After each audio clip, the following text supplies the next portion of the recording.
Hey guys, welcome back to the Lotus Life Podcast. I'm your host, Kim Fisher. It is an honor to have you here.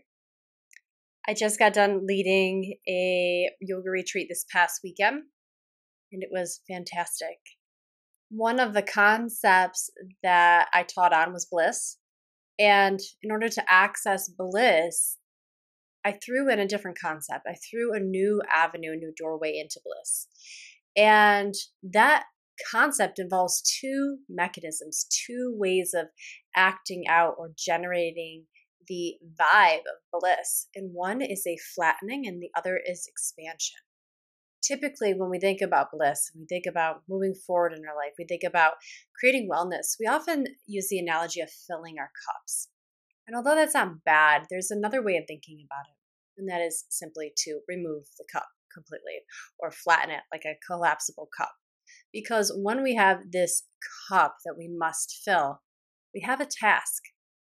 And bliss isn't always a task. Bliss is sometimes just being. It's your presence. It's your expansion outward. And so we can also find that there is discomfort and stress from actually trying to, quote unquote, fill our cups. And that act of becoming blissful, becoming happy can actually trigger some stress and anxiety. And also there's limitations there, right? Because like your cup is only going to be one size. So what do we do when we want more bliss? What do we do when we are overflowing, but that overflow is actually feeling stressful? Because again, we have this concept of a cup overflowing, when really the illusion is there's a cup that exists at all. So flattening this cup, removing this idea, brings us down to a state of equilibrium where everything we want is obtainable. So I'm going to go ahead and dive into that more inside of today's podcast. If you like this topic, I would love for you to stick around. When we say that we want our cups to be full, I understand what that means. I've used that description in my life. You probably have too. Our cup is full. Yay. It's some happiness there. And our cup is empty. Oh, that's sad. But first of all, sometimes we do need to empty our cups. Sometimes we fill it with all the wrong shit. We fill it with everyone else's obligations. Everyone else's happiness is packed inside of our cup. And one of the retreat attendees actually said it perfectly. She said, because of this work and everything I've experienced this weekend, she goes, I actually felt the bottom of my cup. And then I went, oh, this is me.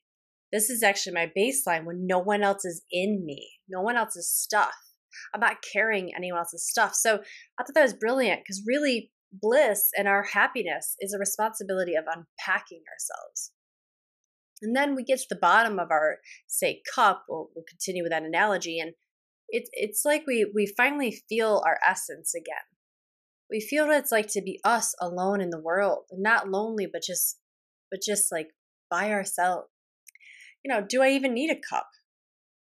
Do I even need that analogy? Because if we say there's a cup to fill, that means that our cup is probably empty to begin with.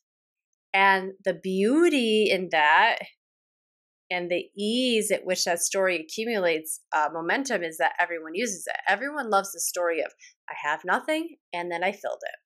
Or I, went from rags to riches. I went from broke to being wealthy. I went from heartbreak to finding the love of my life. We love this rising. But not everyone's story is a rising. And your season right now might not be a rising. Your season right now might be a decline. And so is that bad? Is it better to be rising? I don't think so.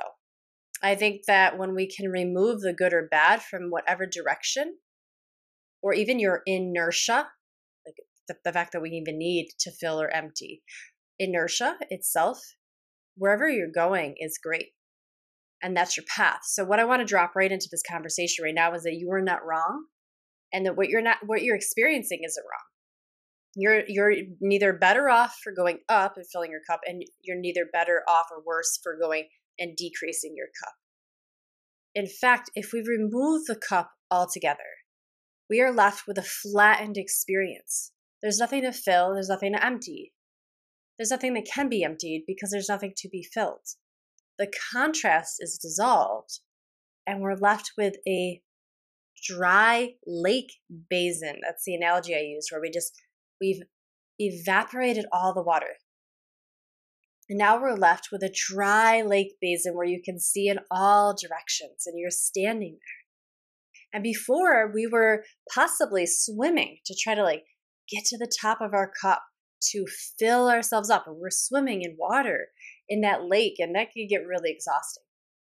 And so if we drain the water out because we remove the cup, we remove the height of the water, we remove all the things in our lives that we claim bring us joy, that we claim make us feel more centered and holistic and healthy. A lot of the times that's just bullshit. If we really looked at what we have in our cups, it's a lot of obligations that we just said yes to without really being in alignment with. We've also brought on partnerships and people in our lives that seem good at first, but then we need to really, really reevaluate and reallocate our resources appropriately. Sometimes we just need to do an audit on our cup. And we'll see that actually a lot of this stuff in here isn't for me any longer. And so we'll get rid of it, but then there's still the cup, right? So that's what I'm saying. We just drain the lake, we flatten the cup. Now if you can just stay with me in that analogy of just suddenly you're in the bottom of this lake. The water's gone. There's no more treading of the water. There's no more trying to stay afloat. You just stand there now. And when you stand there in this lake basin, this flattening experience, you can see everywhere. And there's experiences that will come and leave you, and they're no longer in the cup, out of the cup, lower than the cup, higher than the cup. They're all just experiences. And your desires, your wishes, your wants, your dreams, they're all just information. And when we remove the cup, no one's on the pedestal. We see other people on social media and we think, oh my God, they look like they have the most incredible life ever. They look so blissed out. They look so happy. I don't know, maybe you see that in me and you're like, wow, how do I be like Kim? Well, if we remove the cup, your life is just as great right now. And I'm probably, able to have these negative experiences just like you are, right? We flatten. We're now on the same level. Everyone becomes the expert. When I was on my live IG on Monday, I think it was. I go live, by the way, you guys, every Monday and Wednesday on Instagram, 8 a.m. Eastern Standard Time. I would love for you to drop in, and I just coach you on manifesting and let the windy wisdom blow through my mouth, and just whatever needs to come through comes out too. So it's a really fun community. We really support each other hardcore in there. So you are so invited. But on Monday, John was there, and John was like, everyone becomes the teacher when we flatten the cup. I was like, yes, you're right. Everyone becomes the teacher.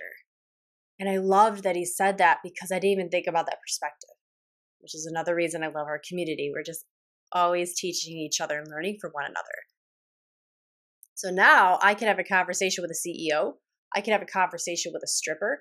I can have a conversation with a homeless person. I can have a conversation with an elderly individual, because no one's on a pedestal. No one's cup is more full than the other. And everyone in that moment becomes my guru, my teacher. Everyone is eating at the same table. Everyone is praying at the same altar. The cup has vanished. And now any experience you have, whether it's negative or you feel like a loss in your life, it still hurts. And we still have to endure that pain and heal from it. But it's never like, oh, that's when my cup was empty. It just becomes, that's when that thing happened. And I honor it now just as much as the great thing that happens, because it's all on the same playing field. It's all on the same level. Jessie, who is a member inside of MMM and YTT, and she's just like my super student. She was like, I don't like the limitations that the cup puts on me, because what if I feel the edges of my cup, meaning I know my limitations, but life is actually requiring more of me. We can actually stress ourselves out by feeling the edge of our cup. And how many times do you do that? I do that all the time, where I'm like, oh, this is it. This is all I can handle today, you guys. Like, back the fuck off. Like, no more, no more. But then this little voice now comes in all the time because of this concept. And I ask myself, who is at their edge? Who's at their limit? Me or the concept of me with the cup? A concept of me with my edge. And then I really got to sit with that because I'm like, right. Typically, like 95% of the time, I'm actually not at an edge at all. My cup is huge. Or my cup isn't there at all. I flatten. And now I'm standing in that lake basin. And everywhere is space. That's the expansion part. Remember I told you there's two parts. There's the flattening of the cup, which is the releasing of any story that you have limits. You either need to rise to the limit or you're decreasing from that limit. But that there's some container that you need to fill that's labeled with, this is how much my life is worth. This is all the happiness that can fit in me. You guys, the cup is like your barrier. The cup is the limitation. It's a limitation that sets the dividing line between your shitty moments and your great moments. It says that you got to get out of the shitty and go to the great. You better fill your cup. But it's also the very same limitation that when you're in your great moments that we feel the limitation of our greatness. The cup is bullshit. And it's probably biblical, right? Like we have to update our stories.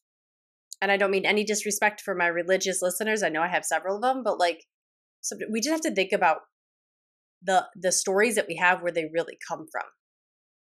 If you're religious, you might like the cup and you get that. But I would guarantee you that Jesus would not say to you, you're limited. Like the cup wasn't meant to limit you. The cup runneth over, right? Isn't that in the Bible? And that's my point. The cup becomes the limitation. It's the hoop we got to jump through. If my cup is empty, I suck. Fill your cup. Okay, great. You filled your cup. But now life is going, you want more? You want more because that's manifesting, right? And then those of you that are getting manifesting under your skin and you're learning all the tools and the tricks of the trade inside of MMM, and which is the Manifesting Mastery membership, you're like, oh, I get this. And it's starting to work. Life is starting to come at you faster and faster and faster. But at some point we reach the edge and we go, whoa, I don't think I can handle anymore. That's the edge of your imaginary cup. So flatten the cup, stand at the bottom of it, and watch it go out. And it becomes this lake basin. It becomes a really big fucking bathtub.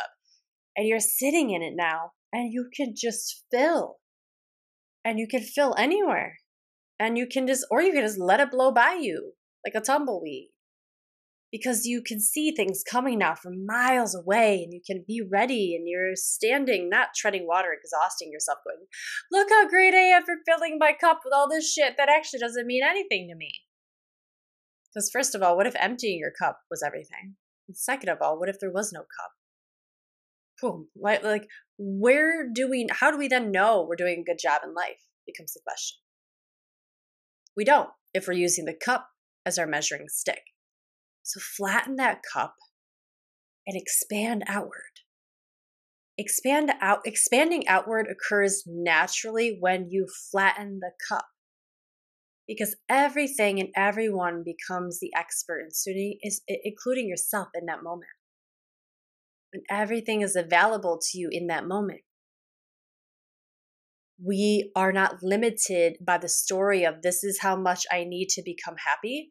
And once you're happy, once you got your life is full, we become limited by our own story, the same story that said I needed to fill and have this in my life in order to feel successful, in order to feel rich, in order to feel wanted, in order to feel loved. I need to have all these things in my cup. And then now I want it to run over. But guess what? Most of you say that, but I'm calling you out. Most of you can't handle a cup running over it, or whatever, whatever the old English is. You can't handle it. And that's not to say you're a jerk and you're stupid for wanting your cup to run over, but I've been there, and it's really hard when your cup is running over if you think you have a cup. That's what I'm saying. The question that I want you to ask yourself when you're feeling like you're at your edge and you feel like you don't have any more room for another appointment, another text message, another email, another request from your boss, another request from your husband or wife, another thing with your kid, another event, when you feel like you're at your edge, I want you to stop, take a deep breath, and ask yourself, who is at their edge? Who is feeling their limit? Is it truly me? Like truly my most authentic, expanded self? Or is it my constricted self who's using an old story, an old paradigm to believe about his or her own limitations?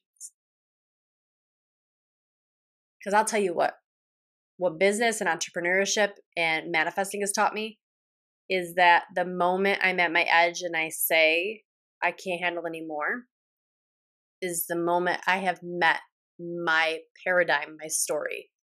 And so what I do is I ask myself that question that I just told you guys. And 95% of the time, the answer is, oh, you're fine to keep going. You're just afraid of handling more. You're afraid you can't handle it. You're afraid that if you step up more and open your body up and become more available, that you're going to fuck it up, that you're going to drop the ball. But then I ask myself, well, where's the evidence that that's exactly what will happen? And I feel none. I have none. It's an illusion. And I proceed anyway until I meet the next edge of my false cup. And I ask the question, who's at their edge? Who's at max capacity? Me, truly me, my most authentic self that's connected to source? Or some other story about a limitation Kim needs to have? 95% of the time, it's an old story. I don't even realize it's there until I'm at the max. I'm feeling it right now. I just felt myself go, do not text Alexis to set up an appointment for tomorrow to Zoom and discuss the free mastermind that's coming up. Because I'm tired right now, just to be honest with you. And my brain said, you're at max capacity. And so you know what I did? I asked myself that amazing question, who's at max capacity? And then I went, oh my God, no, I absolutely want to talk with her because it's going to be the most fucking amazing 3-day free mastermind anyone's ever launched. By the way, information on that coming out very soon. So I went ahead and I texted her and we're talking tomorrow. And that's it. And the story evolves. I just stretched. That simple question allowed me to be available for my evolution. Are you guys getting that? How many times have you blocked your evolution because you believed an old story about some stupid fucking cup that you were told you got to fill, and once it fills and overflows, we can't handle that shit anyway. We're always too busy. That's the story. You're too busy if you believe you're limited. And we believe we're limited if we think we're just this mind, just this body. Eastern philosophy always tells us you're not just this mind. You're not just your body. You are the expanded awareness of love, which is God, which is God consciousness, which is soul and spirit and the one. That's who you are. You're not limited. You just fucking believe an outdated story. You're not limited. You're just not using your noggin right now. And so I'm here to lovingly call you out and give you a little push and say, hey, ask yourself that question. Flatten the cup. There's no need for it. And then when you do that, you're going to feel yourself expand because that's the only way to go, right? If we have a cup, we're going to go up or down. If we lose the cup, we only go out. And you could still go up, but that's going to be by choice. And you won't have this tug of war. Is this enough? Am I enough? Is this a bad moment? Is this a good moment? Well, I don't know. I can't go up. And up was the measurement of good. And I can't go down because I'm not up. And if I can't go up, I guess I'm not down. And this dichotomy disappears. Right? Pretty cool, huh? And now we're just really just fucking here. We're just here. And we're just human beings having experiences. And the good, the bad, more or less, pleasant or unpleasant, gets to disappear and we get to just have the experience. And so many times, guys, so many times I've lost momentum in the past because I allowed myself to judge where I'm at. I don't know if you guys ever felt that. Like, I just judge where I'm at. Oh man, like I should be so much further ahead in my finances. Or when I was in school, I was like, God, I should be graduated by now. I was a non-trad student. So I was like back in school at 34 and everyone's like 23, and I'm this old lady and I'm like, oh, I should have done this. I should have never stopped. There's always this should about the timing of your life. I'm sure you guys have felt that. I definitely have. And so this is a way to reframe those moments and go, well, who's behind? My expanded true self that's connected to source, or some story about where I should be in my life? Well, probably some story. And then we can work with it. We can be really constructive in that moment and say, do I need this story? Does it serve me? Does it help me in my greater mission? Okay, cool. If it does, I will keep it. Awesome. Or is this an old, outdated story that actually doesn't serve me, that makes me constrict and contract? It makes me feel self-conscious and icky. Then if that's the case, then bon voyage. Bye, Felicia. We don't need you anymore. Thank you. I love you. Mwah. Like, so great you were here. You served me and kept me alive and kept me aligned up till that point. I know why you're here. I honor you. Because, right, we don't want to, like, shame any part of ourselves. That's more of a cup, right? Like, that only good things can go in the cup. Remember that. It's not like we're filling ourselves with bad things. So the cup even represents only good girls and good boys go inside the cup. Okay? Only good things, okay? It's like this, like nothing that's bad or icky or real or confusing or mysterious can even go inside your cup, because it's all got to be good stuff and it's all got to be going up. It can't be going down. And it can't be bad stuff in there going up. No, that doesn't work. No one does that. So what do we do with the bad things? What do we do with the icky feelings? What do we do with the moments where we have inertia? We don't know if we're going back or forward or up and down. We get to just be. We get to just stand in our lake basin and we get to expand, remember who we are. This is the key to really understanding that you're not wrong where you are right now in your life. You're not wrong. Stop making you wrong. That's reclaiming of your power. And if those of you that are like, I'm so into action taking and I want to be at a path, Kim, where I'm just like blowing it up in my business and I'm doing better at my job, or I'm a better parent, I just feel like I'm achieving my goals. Well, I got to ask you, like, are you holding on to someone else's story of success? If you are, then really take a look at this fill the cup scenario and story and see if it maybe no longer applies to you. See how you might play with and use the idea of a flattening. Now, when it gets really interesting is where you start to live your life with flattening and expansion and remove the cup, and you meet other people who have the cup. And you'll know it because you'll hear it. They'll be like, man, I just could have done better. Oh, I should have done more, right? Because there's this more to less. There's a low to high. There's a rags to riches story there that we're all addicted to. And it's because we all get it. We get that story and we love that story. It's all the movies, all the books you've ever read are from low to high, villain to hero. We like that arc in our lives, and we like it in our movies, and we like it in our stories. We like it in our meals. We like it in our everything. We like the arc. It's like the orgasm of life. So when you remove the arc, what you're going to find is freedom. Not really even emptiness, but just like a fuck yes, I'm in control now. Not someone else's version of a cup or an arc. But when you meet other people who have the arc, you're going to be like, oh, damn, that used to be me. And you're just going to see how much guilt they have and pressure. Like, so much tension and pressure will evaporate the moment you let go of this idea of a cup. I need a cup to be happy. I need to fill it with only good, positive things, and it only needs to go up. That's gone now. Practice it. Give it a try, you guys. Let me know what you think. I deeply hope this serves you and gives you just a different way. And by the way, I don't need to be right here. Okay, you might really like the idea of a cup, then go with it. If it serves your story, it serves your life, then that's awesome. I just want to give you guys different ideas and ways of looking at life, and so you can try on different ideas, like you're trying on different sunglasses, and see if it enhances your life. If it does, I'd love to hear about it. If it doesn't, I'd love to hear about it too. You guys are incredible. Thank you so much for being here, and I love you, and I will be with you again soon.